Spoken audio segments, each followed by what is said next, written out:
اعوذ باللہ من الشیطان اللعین الرجیم بسم اللہ الرحمن الرحیم الحمد للہ رب العالمین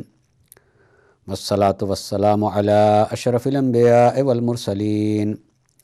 سیدنا و نبینا و شفیع ذنوبنا و حبیب قلوبنا و طبیب نفوسنا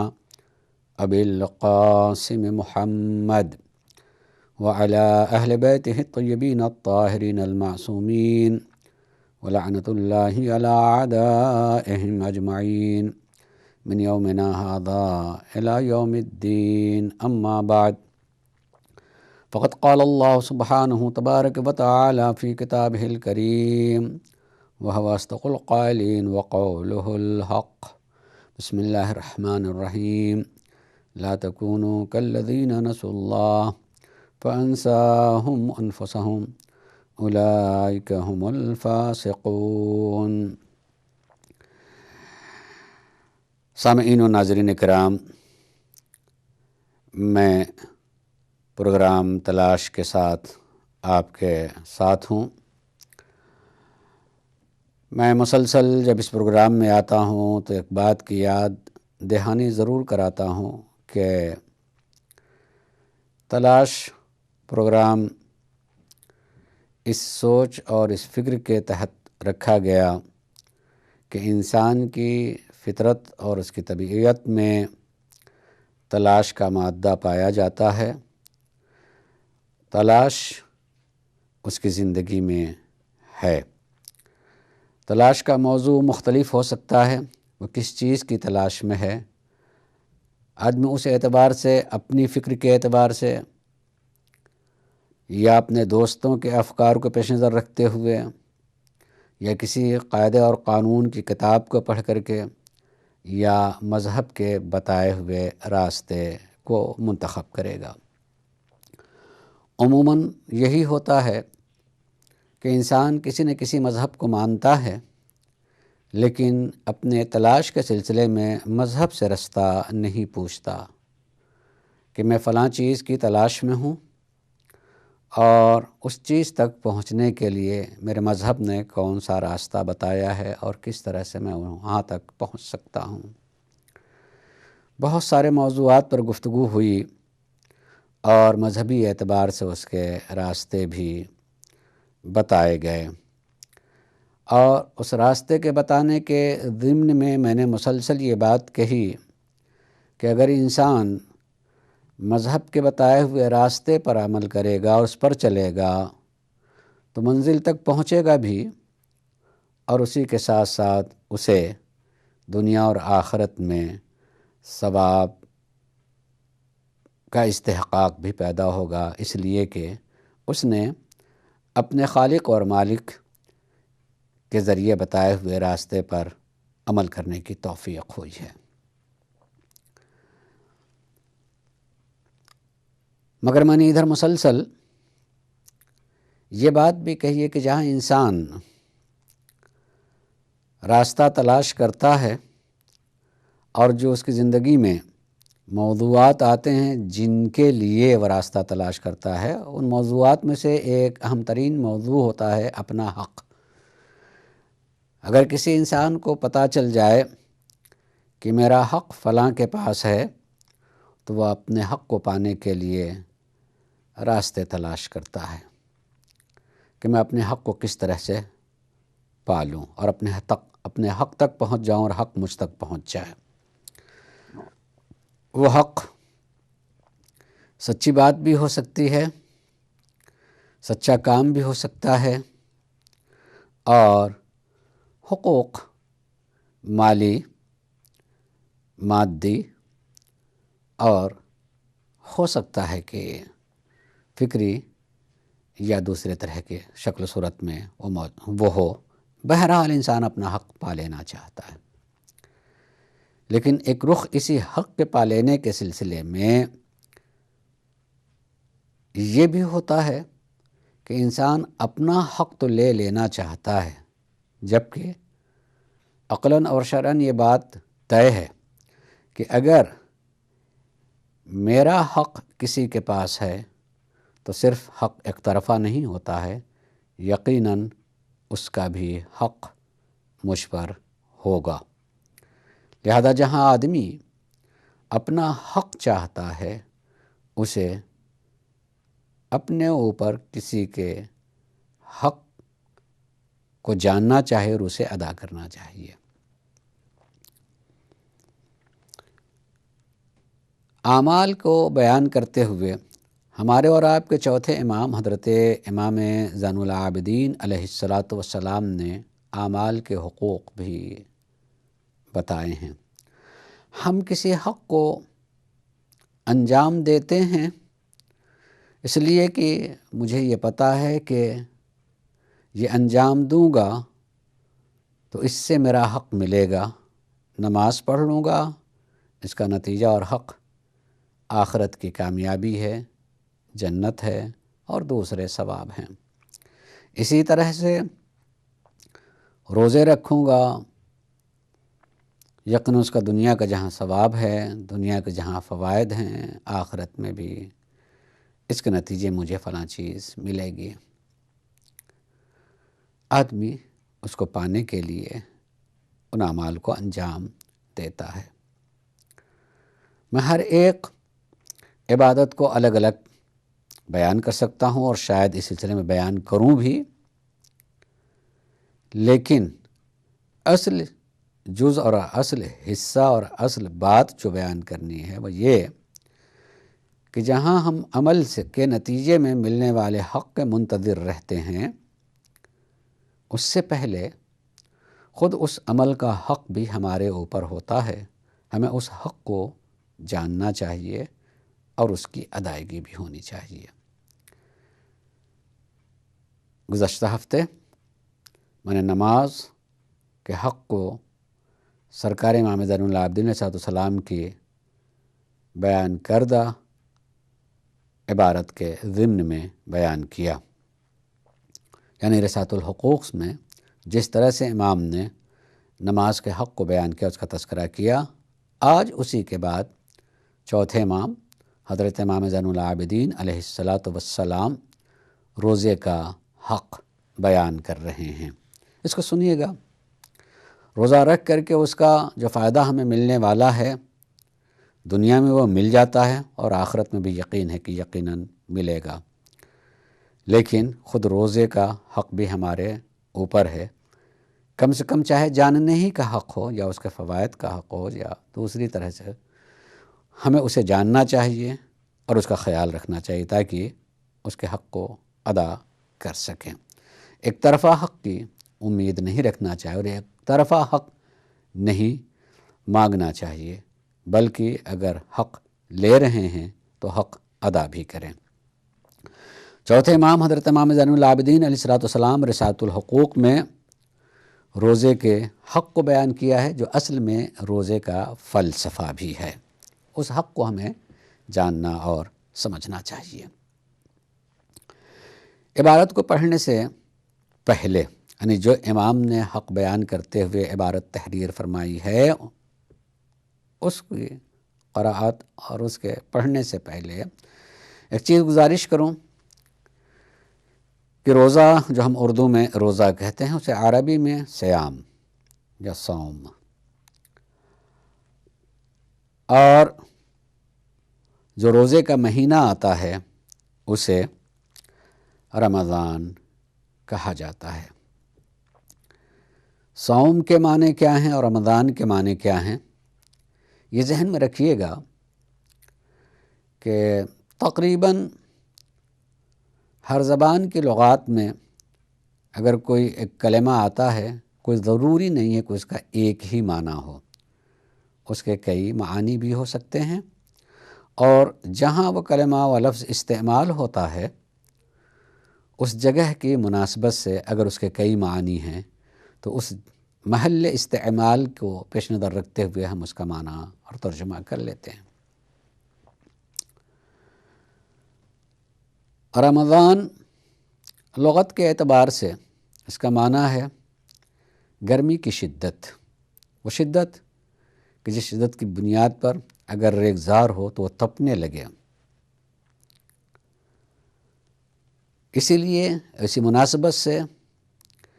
ایک اصطلاحی معنی میں، البتہ معنی میں یہ بھی بات بیان کر دوں کہ ایک لغت میں معنی ہوتا ہے، ایک اصطلاح میں بھی معنی آ جاتا ہے۔ صاحب لغت نے کوئی معنی معین کیا ہے، وہ لغوی معنی ہوگا، اور اس لفظ کا استعمال کسی قوم، مذہب یا ملت میں استعمال ہونے لگتا ہے اور وہی مشہور ہو جاتا ہے تو اسے اصطلاحی معنی بھی کہا جاتا ہے۔ جیسے صلاۃ، اس کا لغوی معنی دعا کے ہیں، لیکن فقہ میں مخصوص طرح کے اعمال کے انجام دینے کا نام نماز ہے، وہ اصطلاحی معنی ہوگا۔ رمضان کو لغوی معنی گرمی کی شدت ہے، وہ شدت جس کے نتیجے میں ریگزار بالکل تپنے لگے، اور اصطلاح میں اس کا ایک معنی ہے گناہ کے جلا دینے والا مہینہ، گناہوں کے جلا دینے والا مہینہ، چونکہ دھوپ کی شدت اور اتنی شدت سے ریگزار میں تپش پیدا ہو جائے، اسی مناسبت سے یہ ایک معنی کہ گناہوں کو جلا دینے والا رمضان۔ ایک تیسرا معنی یہ بھی ہے کہ رمضان کو یہ نہیں کہنا چاہیے کہ رمضان آیا، اس لیے کہ اللہ کے ناموں میں سے ایک نام رمضان بھی ہے، اس لیے جب کبھی میں رمضان کہا جائے تو یہ نہیں کہ رمضان آ گیا ہے، بلکہ کہ رمضان کا مہینہ آ گیا ہے،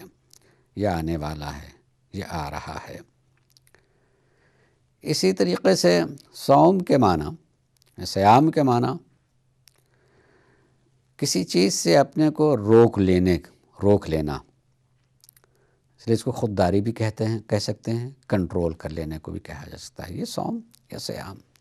کنٹرول کرنا، اپنے کو کسی چیز سے روک لینا۔ یقیناً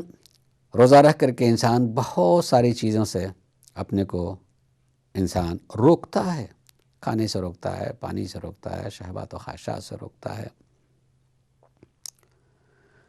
جن چیزوں سے روکتا ہے ان میں سے کچھ چیزیں ایسی ہوتی ہیں کہ اگر واقعاً اس سے نہ رک پائے تو روزہ ہو ہی گا نہیں، اور کچھ چیزیں ایسے ہو سکتی ہیں کہ جس سے رک نہیں پایا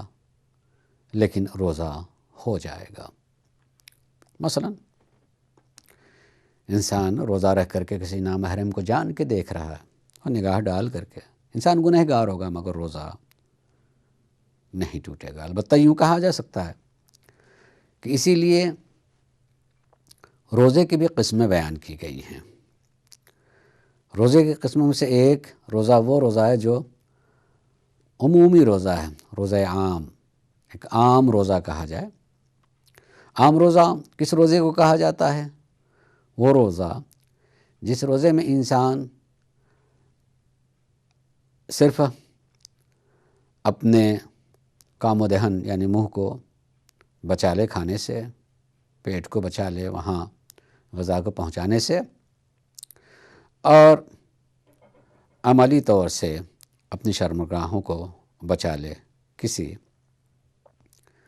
ان کے ذریعے سے انجام دینے والے کام سے، وہ جائز ہوں یا ناجائز۔ یہ اگر اتنا بچا لیا انسان نے اپنے کو اس طرح سے تو وہ ایک عمومی روزہ ہے۔ لیکن ایک خصوصی روزہ ہے، روزہ خاص، جو اس سے آگے کہ خالی کام و دہن ہی کو نہ بچائے، شکم ہی کو نہ بچائے، اپنے شرمگاہوں ہی کو نہ بچائے، بلکہ سے آگے اپنی آنکھوں پر بھی کنٹرول رکھے، کانوں پر بھی کنٹرول رکھے، زبان پر بھی کنٹرول رکھے۔ اگر اس طرح سے کنٹرول کر کے اس نے روزہ رکھا ہے تو اسے خصوصی اور خاص روزہ کہا جائے گا، یا خاص لوگوں کا۔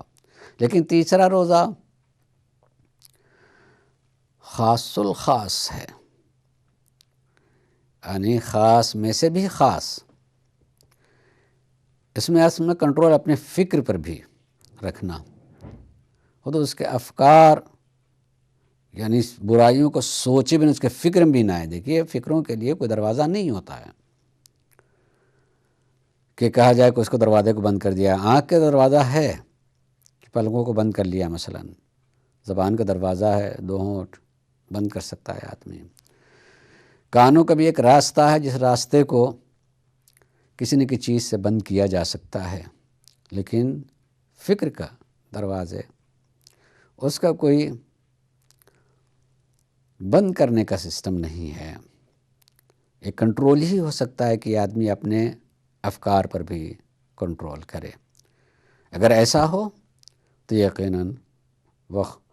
خاص الخاص روزہ کہا جائے گا۔ وہ یقیناً جس قدر بلند انسان ہوتا ہے اسی بلندی کے اعتبار سے اس کا یہ روزہ ہو سکتا ہے۔ اور یہ طے ہے کہ انسان کی کامیابی کا دار و مدار اس کا اپنے اوپر کنٹرول ہی ہوتا ہے۔ امام یعنی حضرت امام زین العابدین علیہ السلام روزے کے حق کو بیان کرتے ہوئے ارشاد فرماتے ہیں، وَأَمَّا حَقُّ الصَّوْمِ فَأَن تَعْلَمْ أَنَّهُ حِجَابٌ ضَرَبَهُ اللَّهُ عَلَى لِسَانِكَ وَسَمْعِكَ وَبَصَرِكَ وَفَرْجِكَ وَبَطْنِكَ يَسْتُرُكَ مِنَ النَّارِ يَسْتُرُكَ بِهِ مِنَ النَّارِ۔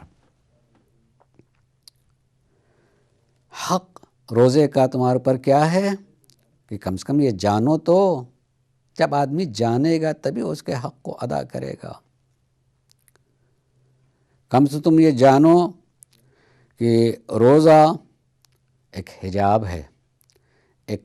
پردہ ہے، ایسا حجاب اور ایک پردہ ہے جو اللہ نے تمہاری آنکھ پر، تمہارے کان پر، تمہارے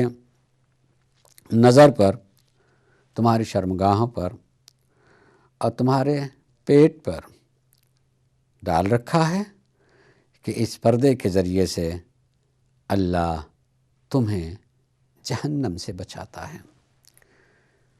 اسی چیز کو سرکار نبی کریم یعنی خود مولا نے بھی اپنے اس کلام میں ذکر فرمایا ہے۔ آگے فرماتے ہیں کہ اسی چیز کو سرکار نبی کریم حضرت محمد مصطفیٰ صلی اللہ علیہ وآلہ وسلم نے دوسرے لفظوں میں ارشاد فرمایا ہے کہ الصوم جنۃ من النار، روزہ جہنم سے بچانے کے ڈھال کا نام ہے۔ جیسے آدمی اپنے وجود کو کسی چیز کے سہارے سے محفوظ رکھتا ہے، جیسے چلتی ہوئی تلوار کو اگر روکنا ہو تو اس کے لیے ڈھال استعمال کیا جاتا ہے کہ ڈھال کو آگے بڑھایا جائے تاکہ تلوار کی کاٹ جسم تک نہ آئے اور وہ ڈھال پہ پڑ کر کے مڑ جائے۔ ایسے ہی روزہ ایک ڈھال ہے جس کو امام نے دوسری تعبیر کی حجاب ہے، پردہ ہے کہ جو جہنم سے بچاتا ہے۔ آنکھ کے ذریعے سے کوئی کام ایسا ہونے والا ہے جس سے انسان جہنم کی طرف جا رہا ہو، کانوں کے ذریعے سے کوئی ایسا کام انجام پا رہا ہے جس کا نتیجہ جہنم ہو، زبان کے ذریعے سے کوئی کام ایسا ہو رہا ہے جس کا انجام جہنم ہو، تو یہی روزہ اس سے بچاتا۔ اگر انسان اس حق کو جانے گا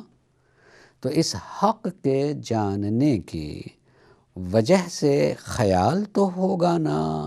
کہ میں روزے سے یعنی پردہ ہے میرے اس کے درمیان میں، کہیں میں پردہ چاک تو نہیں کر رہا ہوں، کہ میں پردے کے کنارے تو نہیں ہٹا رہا ہوں۔ اسی لیے امام کے اس قول کے شارحین نے ایک دو لفظوں کو شرح کرتے ہوئے کہا ہے کہ امام نے جہاں حجاب کہا ہے اس حجاب کے بعد یہ بات کہی کہ تم اپنے وجود کو اس پردے میں رکھنا، تو یہ اطراف طرف کنارہ کہ ایسا نہ ہو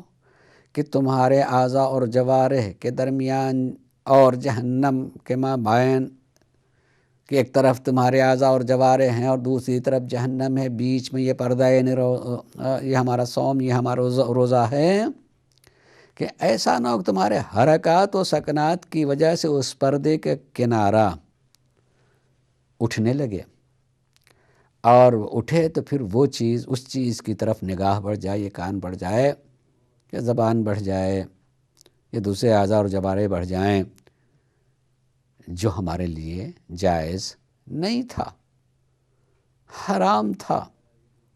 اور اس کی وجہ سے انسان ایسا نہ ہو کہ وہ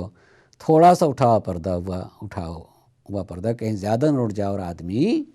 جہنم کی طرف نہ چلا جائے، ڈھکیلا نہ آ سکے۔ اس لیے اگر انسان جب ان چیزوں کا خیال رکھے گا، اس کے معنی کا اور اس کی حقیقت کا خیال رکھے گا، تو یقینی معنوں میں وہ اپنے کو محفوظ بھی رکھے گا۔ پھر ایک تھوڑا سا وضاحت کروں۔ انسان پوچھتا ہے یا اس کے ذہن میں سوال پیدا ہوتا ہے، اور سوال کو کبھی جن سے سمجھتا ہے کہ اس سے ہمیں پتہ چل جائے گا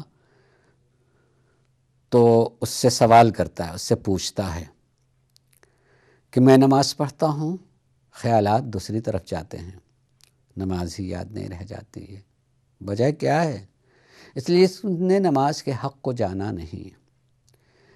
کہ بیان کیا گیا تھا کہ حق اس کا یہ ہے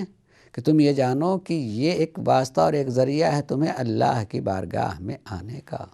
کیوں نہیں یہ خیال آتا کہ میں اس وقت اور کہیں نہیں ہوں، اللہ کی بارگاہ میں ہوں، ہر چیز کو چھوڑ دیا ہے یہاں آنے کے لیے۔ اس کا مطلب جب خیال آتا ہے تو چونکہ اس کے ذہن ہی میں حق نماز نہیں ہے، اس حق نماز نہ ہونے کی بنیاد پر وہ خیالات آ رہے ہوتے ہیں۔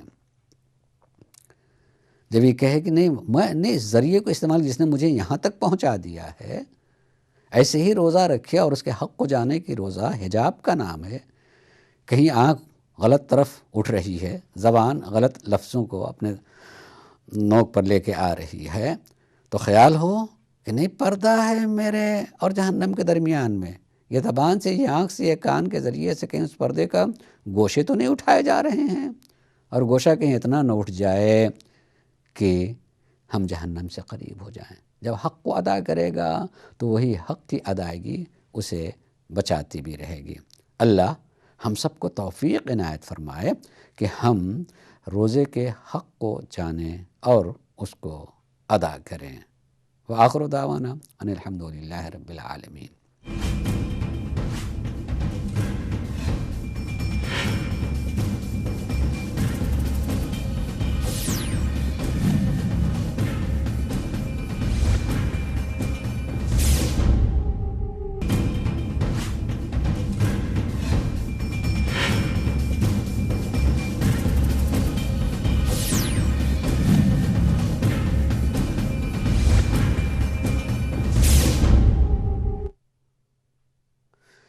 بسم اللہ لہ الحمد والصلاة والسلام علی رسول اللہ وعلی اہل بیتہ الطیبین الطاہرین، اما بعد۔ میرے ناظرین، میں ابھی پہلے حصے میں گزارش کر رہا تھا کہ سرکار حضرت امام زین العابدین علیہ الصلاۃ والسلام نے روزے کے حق کو بیان کیا ہے۔ یہ اصل میں اگر غور کریں گے تو روزے کے فلسفے کو بیان کیا ہے۔ آپ نے فرمایا کہ روزہ حجاب کا نام ہے، تمہارے اور جہنم کے درمیان حجاب کا نام ہے۔ تمہارے آنکھ پر ایک حجاب ہے، تمہارے کانوں پر ایک حجاب ہے، تمہاری زبان پر ایک حجاب ہے، تمہارے شرمگاہوں پر ایک حجاب ہے۔ یہ یعنی امام یہ فلسفہ بیان فرما رہے ہیں کہ روزہ گناہوں سے بچانے کا ایک ذریعہ، فلسفہ ایک روزہ گناہوں سے بچنا، گناہ سے اپنی حفاظت کرنا، کنٹرول کرنا سیکھ لینا کہ کیسے انسان کنٹرول کرتا ہے اللہ کی ذات کی خوشی کے لیے، رضا کے لیے، اس کے حکم کی پابندی کے لیے۔ جو اس نے کہا ایک دن، 2 دن، 1 مہینے تک ان چیزوں سے جو میرے لیے جائز تھی ان سے بھی، اور جو ناجائز تھی ان سے بھی مکمل طور سے روک لینا۔ یہ کنٹرول، یہ خودداری کا حساب اگر قرآن پڑھیں گے تو قرآن بھی اسی فلسفے کو بیان کرے۔ یقیناً معصوم وہی کہتے ہیں جو قرآن کہتا ہے۔ قرآن کریم کی یہ مشہور ترین آیہ جو سورہ بقرہ کی ہے اللہ کا ارشاد کہ کتب علیکم الصیام کما کتب علی الذین من قبلکم لعلکم تتقون۔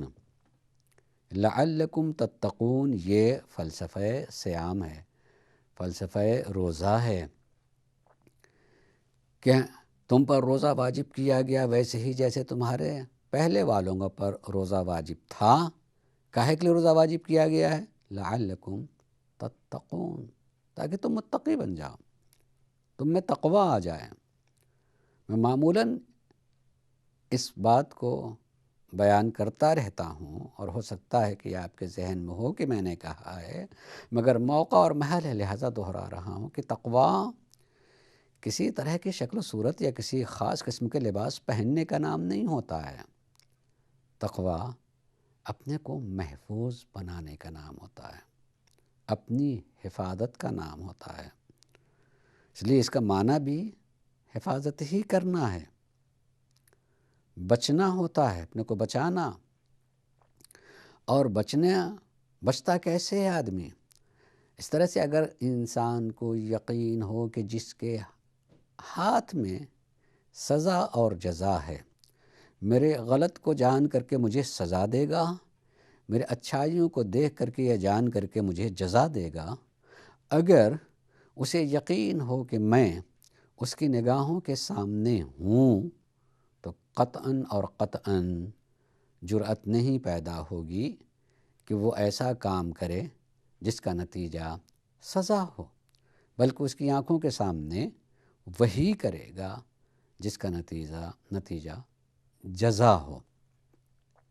اچھائی اس کو ملنے والی ہو، اس کا صلہ ملنے والا ہو، نہ یہ کہ کوئی ایسا بدلہ جو مشکل ہو، مصیبت ہو۔ تو تقویٰ بھی اسی کا نام ہے کہ یقین کرنا کہ میں اللہ کے سامنے ہوں،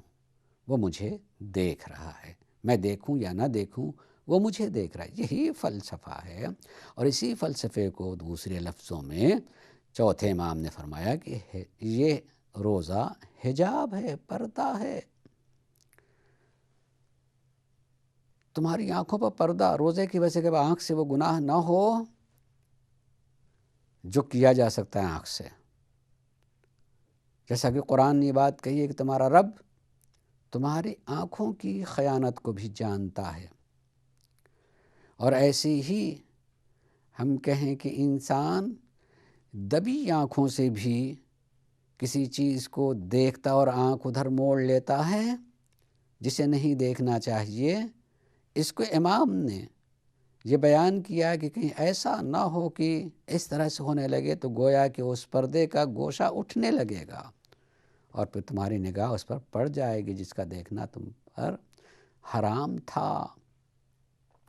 اگر اس طرح سے روزے کے حق کا علم ہوگا کہ روزہ پردے کا نام ہے، اس پردے کو رہنے دیں، ورنہ جس سے بچنے کے لیے ہمیں کہا گیا ہے ہم اسی طرف چلے جائیں گے۔ لہذا میں مزید وضاحت کے لیے امام کے جملوں کو آگے پڑھ رہا ہوں۔ امام فرماتے ہیں کہ فَإِن تَرَكْتَ الصَّوْمَ، اگر تم نے روزہ چھوڑ دیا، خرقت سطر اللہ علیک، تو گویا کہ تم نے اس پردے کو، اس حجاب کو پھاڑ پھینکا جس پردے کو اللہ نے رکھا تھا تمہارے اور جہنم کے درمیان۔ وَهَكَذَا وَإِن تَرَكْتَهَا تَزْتَرَبَتْ فِي حِجَابِهَا، اور اگر تم نے اس کو ترک کیا، یعنی جس طرح سے سکون کے ساتھ میں اس میں رہنا چاہیے اس سکون سے نہیں رہے، تو یقیناً اضطراب پیدا ہوگا اس حجاب میں۔ جیسے آدمی کہیں لیٹا ہو یا بیٹھا ہو، اس کے اوپر کوئی پردہ رکھ دیا جائے، اگر اعضاء اور جوارح میں کسی طرح کی حرکت نہ ہو تو پردہ جیسے ہے ویسے ہی رہے گا، لیکن میرے ہاتھ پاؤں میں حرکت ہو اور میرے جسم ہی کے برابر وہ پردہ ہو تو یقیناً کسی طرف سے اٹھنے لگے گا، کسی طرف سے گرنے لگے گا، اور اس کے نتیجے میں جو میرے لیے جائز نہیں تھا وہ ہونے لگے گا۔ اس لیے انتہائی سکون کے ساتھ میں اس میں رہنا چاہیے۔ اس کے لیے سرکار نبی کریم حضرت محمد مصطفیٰ صلی اللہ علیہ وآلہ وسلم روزے کے مہینے میں باہر نکلے خاتون اپنے کنیز کو یا بلا رہی تھی یا اس کے ساتھ بد کلامی کر رہی تھی، بلانے میں یا یوں کچھ کہنے میں زبان پہ وہ آیا جو نہیں آنا چاہیے تھا۔ سرکار نبی کریم کے کانوں تک جب اس کے الفاظ پہنچے ہیں تو نبی کریم صلی اللہ علیہ وآلہ وسلم ذرا سا آگے بڑھ کر کے کہا تم میرے گھر آ جاؤ کھانے کے لیے، اور کھانا پیش کر دیا۔ تو حیرت، بول تو کہنے ہی پر اس کو حیرت کہ ماہ رمضان اور کھانے کے لیے بلا رہے ہیں، اور حیرت کہ اس قدر زیادہ ہوئی وہ حیرت کہ کہتے اللہ کے رسول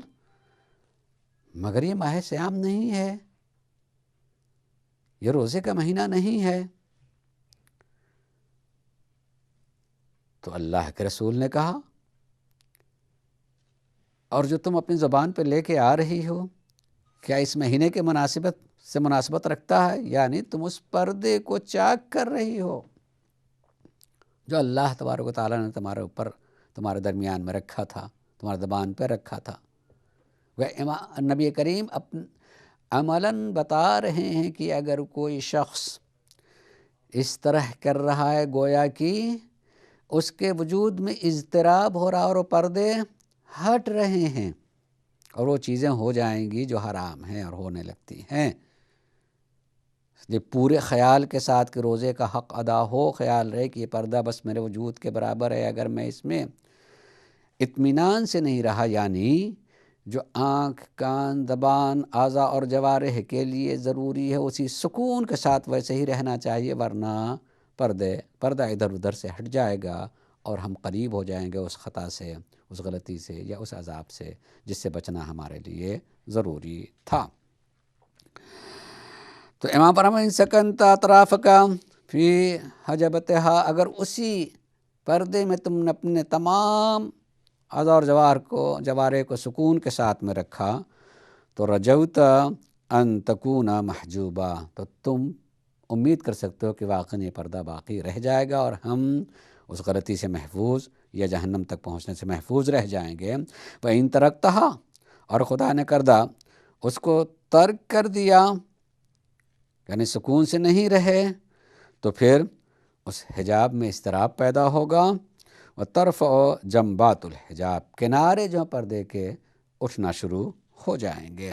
فَتُطْلِعُ إِلَىٰ مَا لَيْسَ لَهَا بِالنَّظْرِ، پھر وہ چیزیں سامنے آ جائیں گی جس کی طرف نگاہ کرنا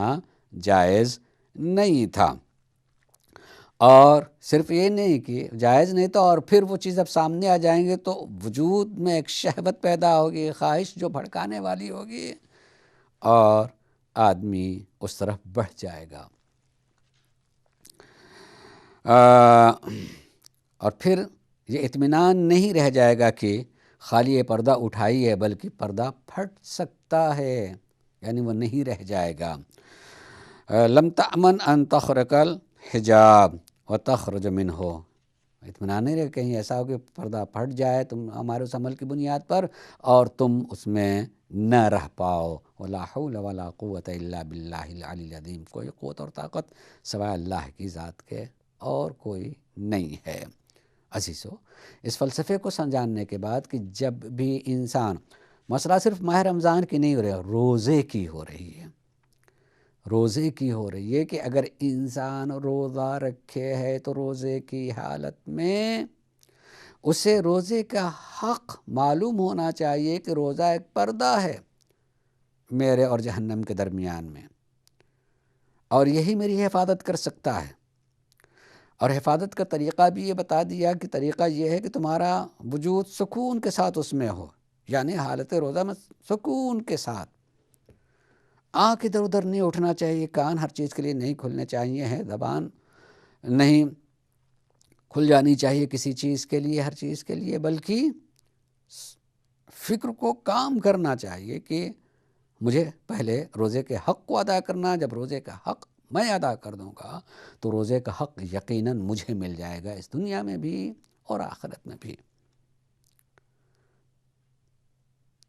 لہذا حق کا جاننا نہیں، اس کی ادائیگی ہم پر پہلے ضروری ہے۔ کس چیز سے پہلے؟ روزے سے اپنا حق طلب کرنے سے پہلے۔ اس لیے روزے کے فلسفے کو معلوم ہو جانے کے بعد یقیناً بہت ساری ایسی باتیں، بہت سارے دوسرے فوائد، بہت ساری اہمیت کی چیزیں جس کو معصوم علیہ الصلوۃ والسلام نے بیان کی ہیں روزے سے متعلق، وہ جاننے کی ضرورت ہے۔ میں کچھ چیزیں چاہوں گا کہ وہ نگاہ میں رہیں۔ قرآن کریم نے روزے کی تعبیر صبر سے کی ہے۔ روزہ یعنی صبر، کہ وَاسْتَعِینُوا بِالصَّبْرِ وَالصَّلَاةِ، جب تمہیں مدد مانگنا ہی ہے تو استعانت و مدد طلب کرو، کس سے؟ صبر سے اور نماز سے۔ کہ صبر اور نماز وسیلہ ہیں اور ذریعہ ہیں، ان سے مدد مانگی جا سکتی ہے، بلکہ مانگنی چاہیے، اللہ کا حکم ہے کہ مدد مانگو روزے سے۔ چھٹے امام حضرت امام جعفر الصادق علیہ السلام نے فرمایا ہے کہ الصبر الصیام، صبر سے مراد یہاں روزہ ہے۔ اس لیے اسی ضمن میں امام نے یہ بھی بات کہی ہے کہ جب انسان اپنی زندگی میں مصائب و مشکلات سے دوچار ہو رہا ہو اور اسے کہیں سے کوئی مدد نہ مل رہی ہو تو اللہ کے اس حکم پر عمل کرے کہ مدد چاہنا ہے تو صبر سے مدد مانگو، یعنی روزہ رکھو۔ یہ روزہ ایک مدد ہے، اللہ کی طرف سے روزے کے ذریعے مدد ملتی ہے، میرے مشکلات دور ہو سکتے ہیں۔ یعنی میں ذرا سی وضاحت کے لیے بات کہوں کہ ہم انسانوں کی اکثریت دیکھنے میں یہ آتی ہے کہ جب کبھی بھی چھوٹی بڑی مشکلات سے دوچار ہوتا ہے تو جہاں سے اسے امید ہوتی ہے کہ وہ میری مدد کر سکتا ہے اس کے پاس چلا جاتا ہے، مذہب کا خیال کیے بغیر بھی چلا جاتا ہے کہ میں نے سنا ہے کہ فلاں انسان، اگر اس کے پاس جاؤ تو کچھ بتا دیتا ہے، کچھ لکھ دیتا ہے، کچھ گلے میں ڈال دیتا ہے، کچھ پڑھ دیتا ہے، کچھ پھونک دیتا ہے، تو انسان مشکلات سے نکل آتا ہے، اس کے پاس چلا جاتا ہے۔ ذرا غور کریں کہ انسان اپنے جیسے یا اپنے سے کمتر شخص کے پاس بھی چلا جاتا ہے مدد طلب کرنے کے لیے، اور اللہ خود بیان کر رہا ہے، قرآن کریم کے الفاظ ہیں، کہیں الگ سے کوئی روایت نہیں بیان کی جا رہی ہے کہ کوئی آدمی کہے کہ فلاں مذہب میں ہوگی، فلاں کتاب میں ہوگی، پتہ نہیں صحیح ہے کہ نہیں صحیح ہے۔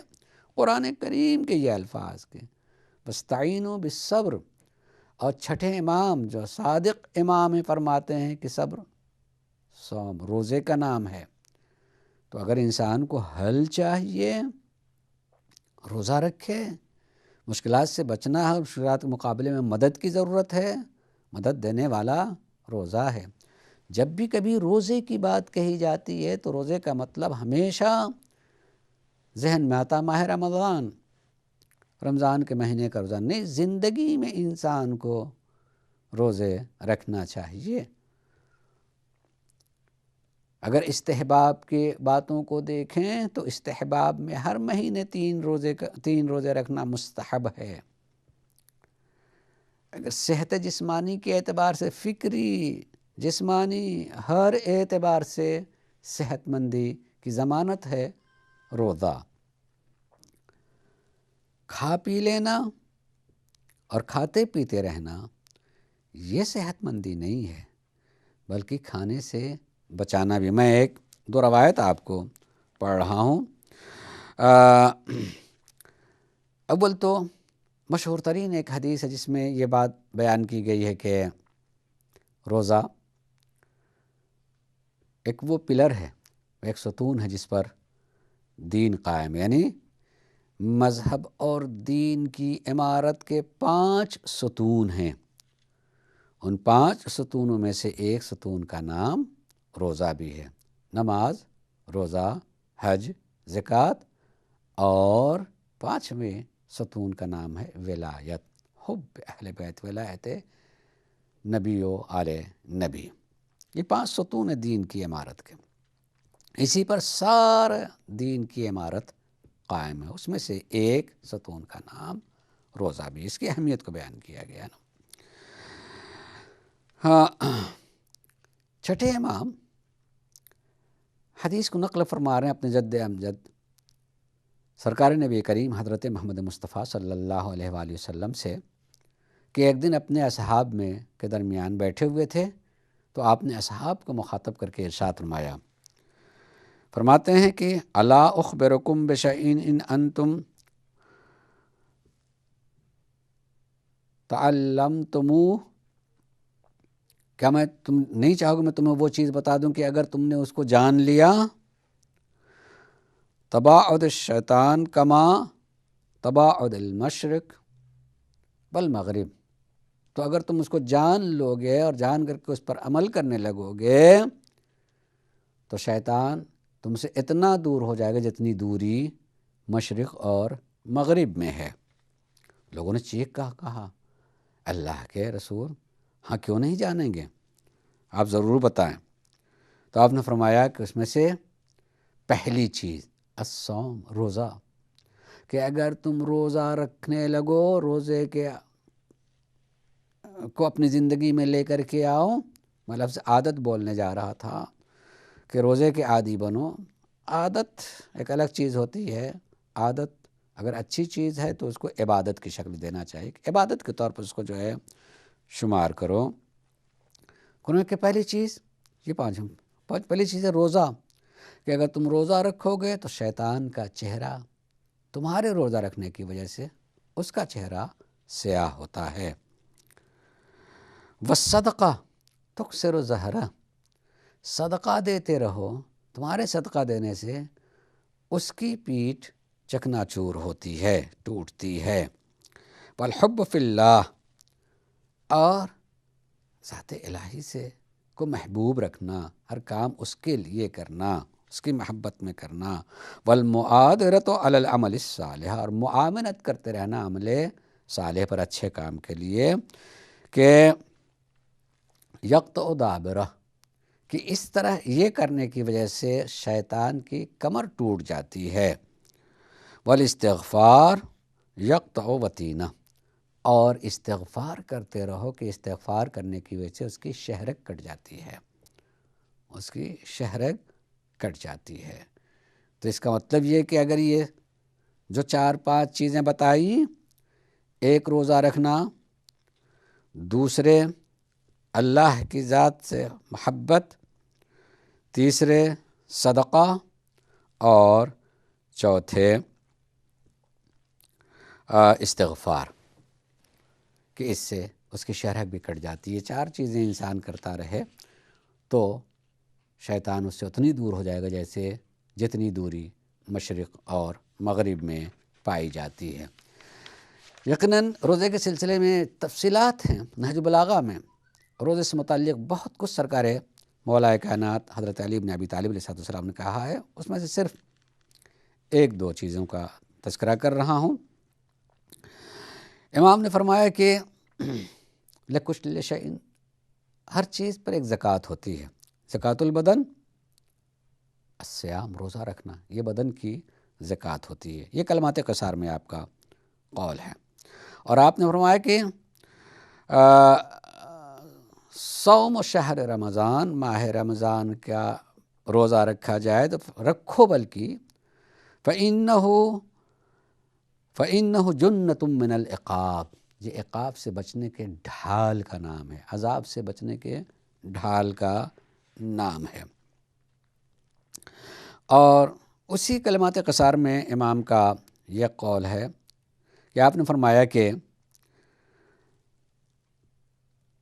الصیام ابتلاء لاخلاص الخلق، اللہ نے اپنے بندوں کو جو خلق کیا ہے ان کی آزمائش ہے روزہ۔ روزے سے پروردگار عالم آزماتا ہے اپنے بندوں کو، اور یہ آزمائش جیسے کسی چیز کی آزمائش اور آزمائش یعنی امتحان، اور امتحان ہی میں کامیابی سے انسان کو بلندی حاصل ہوتی ہے، وہ بلند رتبہ ہوتا چلا جاتا ہے۔ یقیناً اگر کوئی شخص جو ہے روزہ رکھے تو خالی روزہ آخرت ہی سے متعلق نہیں، جسمانی اعتبار سے بھی اس کی صحت ہے، اس لیے صرف ماہ رمضان ہی کو نہیں ذہن میں رکھے، بلکہ زندگی میں روزے کو سے قریب رہے، روزہ رکھتا رہے، اس سے جسمانی اعتبار سے صحت ملتی ہے۔ اس میں مثلاً پانچویں امام نہیں بلکہ ساتویں امام حضرت امام موسیٰ کاظم علیہ السلام کا یہ قول ہے کہ لیس من دواء، کوئی دوا ایسی نہیں ہے کہ جس کے استعمال سے کوئی اور مرض نہ بنتا ہو۔ دوا استعمال کرو گے کسی مرض کے لیے وہ شفا ہوگی، کوئی دوسرا مرض پیدا کر دے گی۔ لیس من دواء الا ویحیج داء،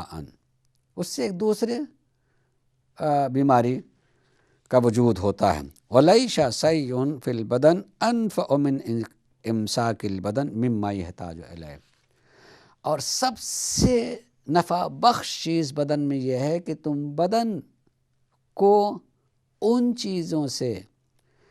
حتی الامکان بچائے رکھو جس کی اس کی ضرورت ہوتی ہے۔ ذرا سا سمجھنے کی ضرورت ہے، بدن کو جس چیز کی ضرورت ہم اس سے بچا کے رکھیں گے تو بدن ہی کہاں باقی رہے گا، نہیں اس سے بچا کے رکھنا ہے کہ کہیں اس کی ضرورت سے زیادہ نہ ہو جائے۔ جب بدن کی ضرورت سے زیادہ وہ چیز ہو جاتی ہے جس کا وہ محتاج ہے بدن، تو ایسی صورت میں بدن کو بیماری لاحق ہوتی ہے۔ اس لیے بہت سارے اقوال ایسے ہیں کہ جیسے پہلے امام حضرت امام علی علیہ السلام کا مشہور ترین یہ قول ہے کہ بھوک لگنے پر کھانا کھاؤ، اور ابھی بھوک باقی ہی رہے تو کھانا چھوڑ دو۔ یہ ہے بدن کی ضرورت سے بدن کو بچانا۔ بدن کی ضرورت ہے، بھوک بتا رہی کہ بدن کی ضرورت ہے، مگر ضرورت بھر کھا لیا، بدن میں ایک اشتہا ہوتی ہے، یعنی خواہش ہوتی ہے کہ اس طرف کھنچاؤ ہوتا ہے اور آدمی زیادہ کھا لیتا ہے، جس کی بنیاد پر جو ہے اب اگر کوئی روزہ رکھے گا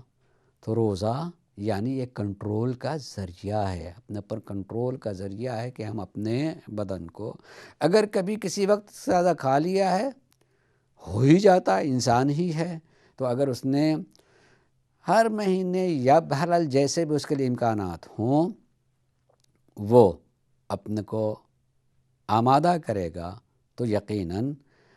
جو زیادہ ہوا ہے روزہ رکھ لے گا تو وہ زیادتی کی بھرپائی ہو جائے گی اور اسے صحت مندی حاصل ہوگی۔ سرکار مولا کائنات حضرت علی بن ابی طالب علیہ السلام نے اپنے بڑے فرزند ہمارے دوسرے امام حضرت امام حسن مجتبیٰ علیہ السلام کو وصیت کرتے ہوئے یہ ارشاد فرمایا ہے کہ یا بنی الا اعلمک کلمات تستعین بہا عن الطب، میرے بیٹے کہ میں تمہیں چند کلمات نہ بتا دوں کہ اگر اس پر تم عمل کرو گے تو تمہیں دوا اور ڈاکٹر اور دوا اور علاج کی ضرورت نہیں پڑے گی۔ تو فوراً فرزند کیوں نہیں کہا ہاں آقا، بلکہ کہا یا امیر المومنین یقیناً آپ ضرور بتائیں۔ قال لا تجلس علی الطعام الا وانت جائع، بھوک لگنے پر کھانے کی طرف بڑھو، ولا تقم عن الطعام الا وانت تشتہی، اور بھوک باقی رہنے پر اس جگہ سے اٹھ جاؤ، یعنی بالکل پیٹ بھر کر اسے زیادہ نہ کھاؤ۔ وجود المضغ، بہت اچھی طریقے سے چبا چبا کر کے کھاؤ جتنا کھاؤ۔ وَإِذَا نِمْتَ فَعَرِضْ نَفْسَكَ عَلَى بَيْتِ الْخَلَا، اور سونے سے پہلے بیت الخلاء ضرور جایا کرو، یعنی حاجت کم سے کم نہیں ہو سکتا کہ جب سونے کے لیے جائے تو یقیناً بیت الخلاء سے مراد جو ہے صرف پاخانے کے لیے جانا مطلب پیشاب ہی کے لیے جانا، یعنی اگر پیشاب ہے تو پیشاب کر کے، ورنہ اگر بیت الخلاء کی ضرورت ہے بیت الخلاء میں یعنی جانا چاہیے، چاہے پیشاب ہی کے لیے، سونا مگر بیت الخلاء جانے پہلے ضرور جاؤ۔ اگر ان 4 چیزوں پر عمل کیا، یعنی بھوک لگ پہ کھانا، بھوک ابھی باقی ہے تبھی کھانے کو بند کر دینا، اور بہت ہی چبا کے کھانے کو کھانا، اور سونے سے پہلے بیت الخلاء کو جانا، اس سے اگر انسان اس کا پابند ہو جائے تو صحت مند رہے گا، اسے دوا اور ڈاکٹر کی ضرورت نہیں پڑے گی۔ وقت اختتام کو پہنچا، میں اپنی بات کو یہیں ختم کر رہا ہوں، اگرچہ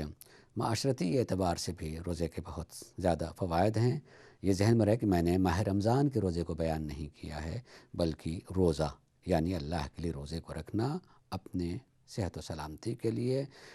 میں سائنسی اعتبار سے تھوڑی سی گفتگو کرنا چاہتا تھا کہ کہیں آدمی اگر پھر روزہ رکھے تو اس سے